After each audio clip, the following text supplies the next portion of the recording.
Welcome to The Last Breakfast. Please enjoy the video. You'll start by confirming the basics that often block updates. Sign into the Microsoft account used to buy or install apps. Once signed in, make sure your Microsoft Store and Windows are on the same account. Next, check Windows Update and System Date/time. Mismatches break certificate checks, so fix them now. Run the built-in store troubleshooter. It auto-detects common issues and gives an error code you'll use in the next steps, so write it down. Once done with troubleshooting, clear the store cache using WS Reset.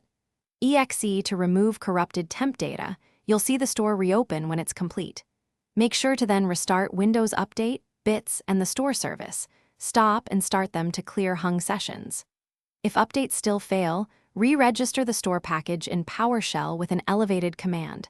This repairs broken app registrations. These steps address corrupted caches and finish by ruling out network or profile problems.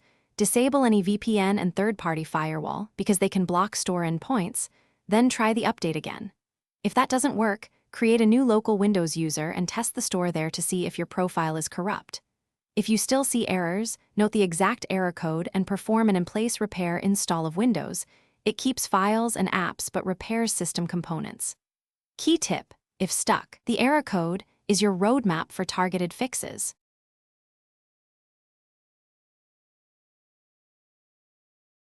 Thanks for watching. If this was helpful, leave a like and consider subscribing. See you next time.